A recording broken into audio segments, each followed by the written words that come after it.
They called it a desk job.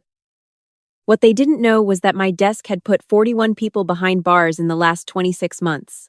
I don't say that to brag. I say it because for most of my life, I had let the people who were supposed to love me define what I was worth, and what I was worth, according to them, was very little. I was the quiet one, the studious one, the one who missed family vacations because of finals, who skipped holiday dinners because of trial prep, who sent flowers instead of showing up because I was elbow deep in case files at 11 o'clock on a Thursday night. I was the daughter who had chosen work over everything, and in my family's eyes, that was not ambition. That was a character flaw.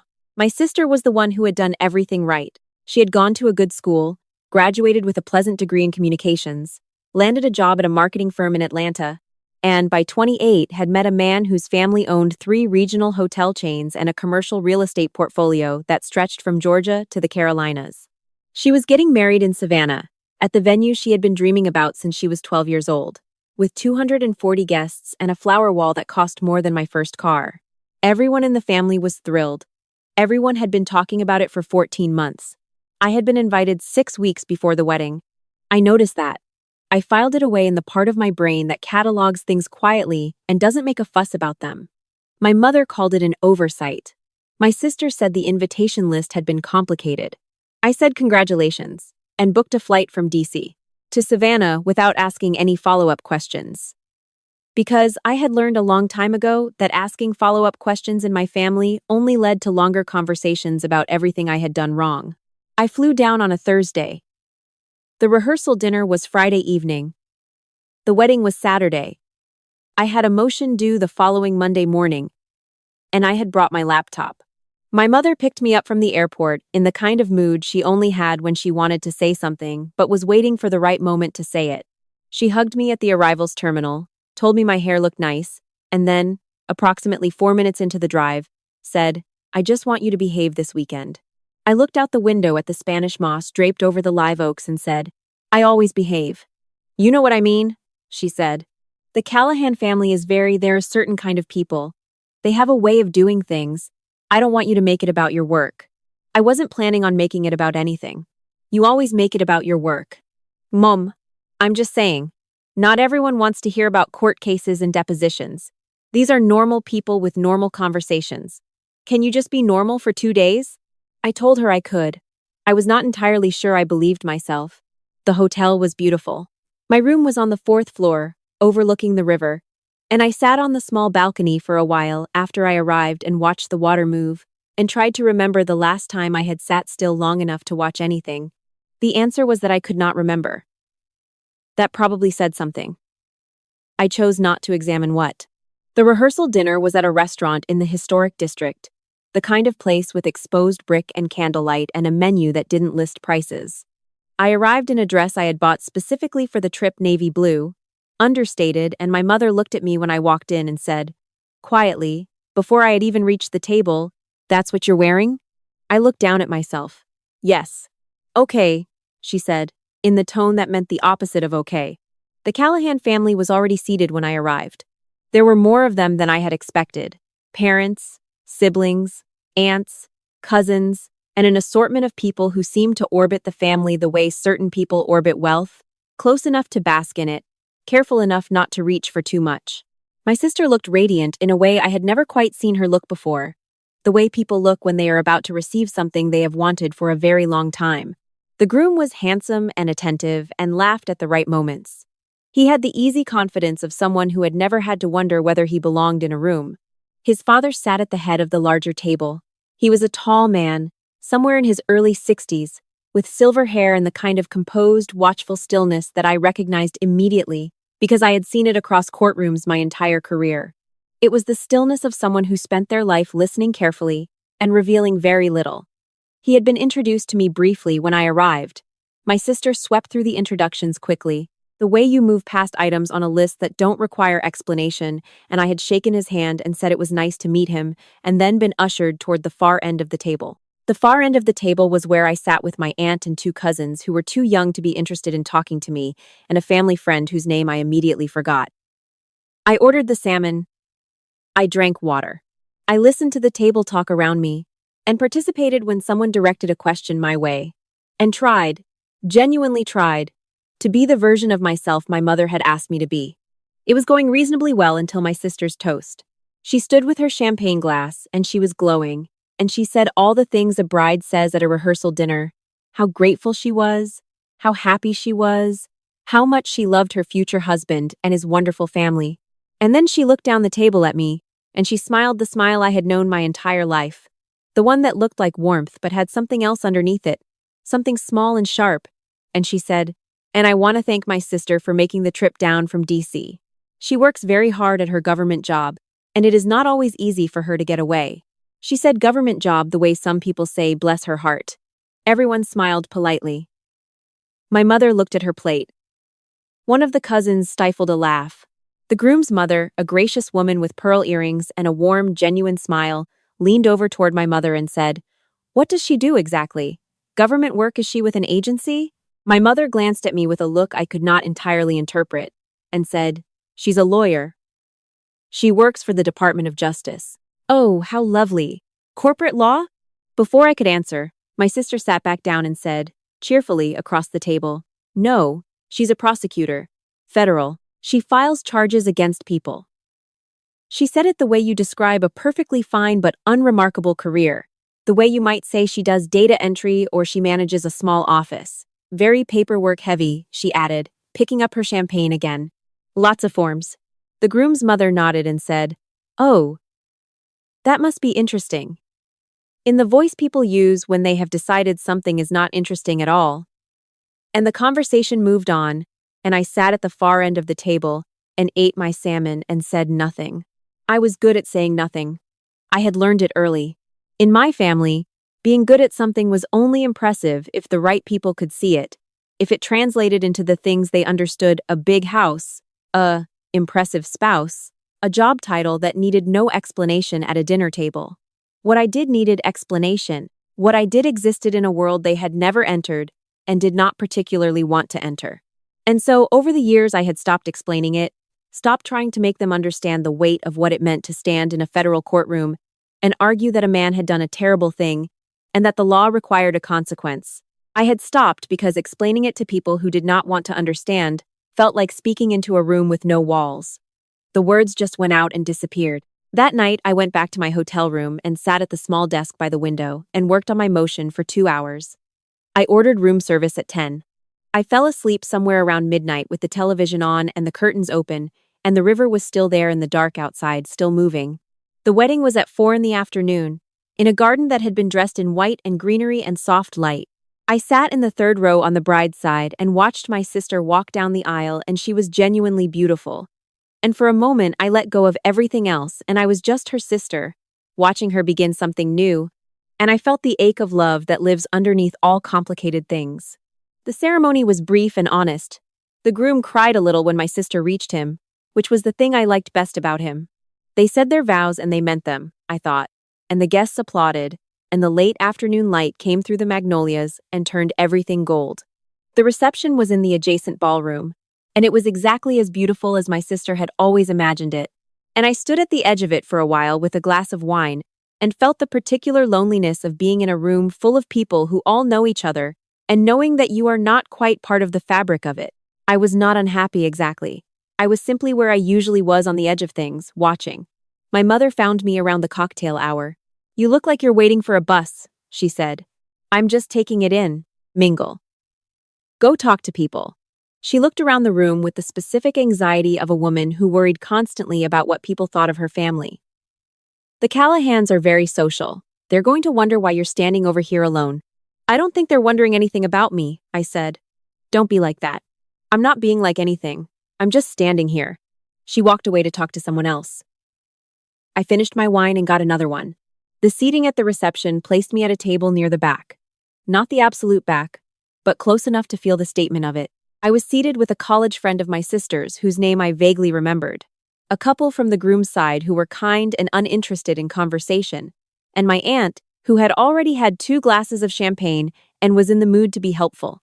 "You should really think about private practice," my aunt said to me, approximately 8 minutes after we sat down. "Your cousin Daniel just made partner at his firm in Charlotte. You know how much he makes now?" "I have a pretty good sense of the salary differential," I said. A federal salary at your age it's not much to show for everything you went through. All those years of school, I'm not really doing it for the salary. Well, that's very noble, she said, in a tone that made clear she found it neither noble nor sensible. But noble doesn't buy a house. I smiled at her. I picked up my fork. I had learned many years ago that the best way to end a conversation with my aunt was to begin eating, because she considered it rude to talk to someone who was actively chewing. The dinner was served, the speeches happened. My sister's maid of honor gave a funny, warm toast that made everyone laugh. The groom's best man told a story about a fishing trip that took slightly too long to arrive at its point but was received warmly anyway. And then my sister stood again, and she looked around the room at 240 people who loved her or were connected to someone who did, and she smiled and she said, "I also want to say something about my little sister." I looked up. "My sister has always done things her own way," my sister said. "She's very dedicated. She works very long hours in her government office, and I honestly do not think she has taken a vacation in how long has it been?" She looked at me across the room with that smile. "Years. Probably. She is very committed to her paperwork." A few people laughed. I heard my mother laugh. "We're all proud of her," my sister added, with the particular inflection of someone who is technically saying a kind thing while saying something else entirely. In our own way, the room applauded lightly, and she sat down and someone clinked a glass for the couple to kiss. And the moment passed the way those moments always pass, quickly, publicly, and without a clean way to respond to them. I sat with it.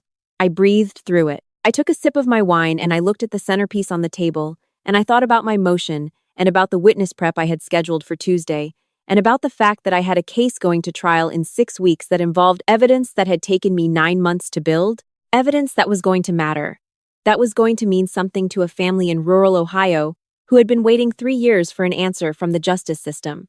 I thought about that family. I thought about what it meant to do work that people at reception tables couldn't see. I did not cry. I want to be clear about that. I did not cry, and I did not make a scene, and I did not say a word. What happened next was not something I planned or anticipated or could have engineered if I had tried. The groom's father had been at the head table all evening, largely quiet in the way he had been at the rehearsal dinner, the watchful stillness that I had clocked and catalogued and then set aside. He was a man who clearly operated mostly by listening. I had noticed him notice me several times over the course of the evening, not in any uncomfortable way, more in the way of someone who has a good memory and is trying to locate something in it. He left the head table during the dessert course and made his way toward the bar, which was near the back of the room, near my table. And on his way back, he stopped. He stood at the edge of my table, holding a glass of scotch, and he looked at me with the expression of someone who has finally placed a face. "I'm sorry to interrupt," he said. "I've been trying to figure out all evening where I know you from." I looked up at him. "I don't think we've met before this weekend," I said. "No," he agreed, "but I know your work." He tilted his head slightly. "You tried the Ostrander case last spring, Eastern District of Virginia." I went very still. "The pharmaceutical fraud case," he said. $93 million scheme, 12 defendants. You were lead prosecutor." "I was," I said. He set his glass down on the table and he extended his hand to me, and his voice, when he spoke, had changed. The social register of the evening had dropped away, and what was underneath it was the voice of a man who spent his professional life in rooms where words carried weight. "My firm represented 2 of the defendants," he said. "We had a team of 6 attorneys on our side of that table. You tried it with a co-counsel and a paralegal." He paused. "You got 10 convictions out of 12. 2 were acquitted on the lesser charges, which, candidly, was the right call, and the jury was correct to find it." He said it without any vanity or self-consolation. He was simply stating the facts as a man who respected facts. That was exceptional work. I said so to my partners at the time. I'm saying it to you now. The table had gone quiet. My aunt had set down her champagne. The couple from the groom's side were looking over. My sister's college friend had stopped talking mid-sentence. "Thank you," I said. My voice was steady. I was proud of that. "I looked up your record afterward," he said, "because I wanted to understand how you had managed it. You've been an AUSA for 4 years. You have a 91% conviction rate across 62 cases." He said the numbers precisely, the way lawyers recite precedent. 62 cases in 4 years is not a desk job. He said desk job without any emphasis, but everyone at the table understood where it had come from. That is an extraordinary volume of work for an attorney at any level, at any firm, anywhere in the country. The room had not gone silent. There were 240 people in it, and most of them were still eating dessert and talking about their lives, but at the tables near us, something had shifted, a kind of attention that moves through a crowd when someone has said something that changes the register of a room. He picked up his scotch again. "I don't normally recruit at family weddings," he said. And the corner of his mouth turned slightly. "But if you ever consider private practice, I would have a conversation with you that you might find interesting." He nodded to me, formally, the nod one professional extends to another across a gulf of circumstance, and he went back toward the head table. The table around me was completely silent. My aunt was looking at me the way people look at something they have been touching carelessly for years and have just discovered is made of something valuable. The college friend had her hand slightly over her mouth. The couple from the groom's side were looking at me with something close to awe. I picked up my fork. I took a bite of the chocolate torte that had appeared in front of me while I was not paying attention. It was very good. My mother appeared at my elbow approximately 90 seconds later. She had clearly been across the room, and clearly someone had told her what had happened. Or she had seen enough of it to understand. She put her hand on my shoulder and leaned down, and she said quietly, "Why didn't you ever tell me about that case?" "You never asked about my cases," I said. She didn't have an answer for that. I hadn't expected her to. She straightened up and stood there for a moment, and then she went back to her table, and I let her go. My sister came over sometime during the dancing. I was standing near the edge of the dance floor, watching people move under the string lights, and she appeared beside me in her wedding gown, which had a long train that she was holding slightly in one hand. She was flushed from dancing and slightly breathless, and she looked at me for a moment before she spoke. "You should have told me," she finally said, "about what you actually do." "You never asked," I said. It was the same answer I had given our mother, because it was the same truth. She was quiet for a moment.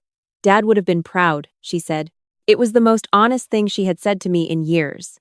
I thought about our father, who had been gone for 6 years, who had driven me to the library every Saturday morning from the time I was 8 years old, who had told me once, when I was 17 and doubting everything, that the law was the thing that stood between order and chaos, and that the people who practiced it carefully and honestly were doing something the world needed, even if the world didn't always say so. "Yes," I said. "I think he would have been." We stood there together for a few seconds, not quite touching, watching her new husband dance with his mother in the center of the floor, and I felt the complexity of loving someone you have a complicated history with, how it doesn't resolve into something clean, how it stays tangled, but how the tangle is still something, still counts. She went back to her husband. I stayed where I was. I flew back to D.C. on Sunday morning on a 6 o'clock flight. I was at my desk by noon. I had a witness prep at 2, a grand jury hearing on Wednesday, and a trial in 6 weeks. There were 41 people who had stood before a judge because I had done my job carefully and without compromise. And there would be more. And somewhere in Ohio, there was a family who had waited 3 years for an answer. And I intended to give them one. I have spent a long time letting other people narrate what I am. Letting their version of me, the quiet one, the absent one, the one who chose paperwork over people, the one who had something to prove but was proving it in a room no one could see, be the version I walked around in. It is a strange and particular exhaustion, carrying someone else's story about you on top of your own. It wears down things in you that take a long time to rebuild. I am still rebuilding some of them. But I think about that moment at the table sometimes, when the room went quiet and the table went still and the words someone had used to diminish me were quietly, carefully, turned over and examined in the light, and found to mean something different than intended. I think about the groom's father, who had nothing to gain from saying what he said, who said it simply because it was accurate, and because he was a man who believed in accuracy. I did not need him to say it. I want to be clear about that too. What I had built did not require a witness to be real. The 41 convictions existed whether or not anyone at that dinner table ever knew about them. The work was the work. It had always been enough on its own. But there is something I won't pretend. There isn't something about the moment when the truth stops being invisible. When it stops being something only you are carrying. When someone who has no reason to lie simply tells the room what is real, and the room has to reckon with it. I landed at Reagan National just before 8. The city was gray and cold and moving fast in the way it always moves, indifferent and efficient and alive, with the particular urgency of people who believe the thing they are doing matters. I got into a cab. I put my laptop bag on the seat beside me. I looked out the window at the Potomac and the monuments in the early morning light. And I felt, for the first time in a long time, entirely located. Entirely in the right place. They had called it a desk job. I had called it a life's work. I think we had just finished arguing about which one of us was right.